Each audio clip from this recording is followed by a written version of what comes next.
ಅಂದು ಮಾಂಸದ ಮುದ್ದೆಯಾಗಿದ್ದೆ. ಪರಮಾತ್ಮ ಉಸಿರು ಕೊಟ್ಟ ಉಸಿರಾಡಿದ್ದೆ. ಜಗತ್ತಿನ ಪರಿವೆಯೇ ಇಲ್ಲದೆ ಅಮ್ಮನೊಡಲಲ್ಲಿ ಮಲಗಿದ್ದೆ. ಆಹಾ, ಅದೆಂಥ ಸುಖನಿದ್ದೆ. ಅದೊಂದು ದಿನ ಅಮ್ಮನೊಡಲಲ್ಲಿ ಅದೇನೋ ಬಿಕ್ಕಟ್ಟು. ತುಂಬಾ ಪರದಾಡಿ ಕಡೆಗೆ ಶಾಂತವಾಗಿ ನೋಡಿದೆ. ಒಮ್ಮೆ ಕಣ್ಬಿಟ್ಟು, ಅರೆ, ನಿಮಿಷಗಳೇ ಕಳೆದು ಹೋಗಿದೆ ನಾನೀ ಪ್ರಪಂಚಕ್ಕೆ ಕಾಲಿಟ್ಟು. ಸಂಭ್ರಮಿಸಿದರೂ ನನ್ನನ್ನು ನನ್ನಮ್ಮನ ಬಳಿ ತಂದಿಟ್ಟು. ಅಂದೇ ನನ್ನ ಜೀವಕ್ಕೆ ಸಿಕ್ಕಿದ್ದಂತೆ ಈ ಹುಟ್ಟು. ಅಯ್ಯೋ, ನನಗೆ ಹೇಗೆ ತಿಳಿಯಬೇಕಲ್ವ ಈ ಹೊರ ಪ್ರಪಂಚದ ಹೊರಗುಟ್ಟು.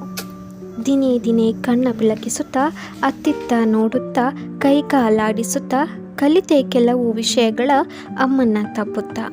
ಬೆಳೆಸಿಯೇ ಬಿಟ್ಟರೂ ಅಮ್ಮ ನನ್ನನ್ನು ಒಂದಿಷ್ಟು ವಿಚಾರ ತುಂಬುತ್ತಾ. ಅಂಬೆಗಾಲಿಟ್ಟು ಹೆಜ್ಜೆ ಹೆಜ್ಜೆಯ ಕೂಡಿಸಿ ಆ ಹೆಜ್ಜೆ ಇಡುವ ಕಾಲಿಗೆ ಗೆಜ್ಜೆಯ ತೊಡಿಸಿ ವರ್ಷಕ್ಕೂ ನನ್ನ ತುಂಟಾಟವ ಕಂಡು ಹಬ್ಬದಂತೆ ಸಂಭ್ರಮಿಸಿ ಬೆಳೆದೆ ಖುಷಿಪಟ್ಟ ತಂದೆ ತಾಯಿಯೇ ನನ್ನ ಪ್ರಪಂಚವೆಂದು ಭಾವಿಸಿ.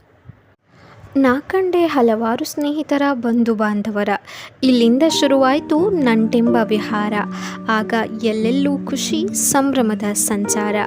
ಪಯಣ ಸಾಗಿ ಕಂಡೆ ಒಂದೊಂದು ಕಡೆ ಒಂದೊಂದು ಆಚಾರ. ಒಬ್ಬೊಬ್ಬರಲ್ಲಿ ಒಂದೊಂದು ಸಂಸ್ಕಾರ. ಕುತೂಹಲದಿ ಸಾಗುತ್ತಾ ತಿಳಿಯಿತು ಈ ವೈವಿಧ್ಯತೆಯೇ ನಮ್ಮ ಸಂಸಾರ.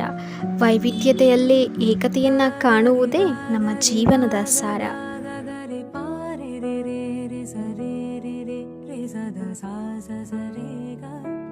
ಸರಿಗ ಪಾರಿ ರಿ ಸಾ ಸಾ ಸಾ ಪ ಮ ಪ ಗ ಮ ರಿ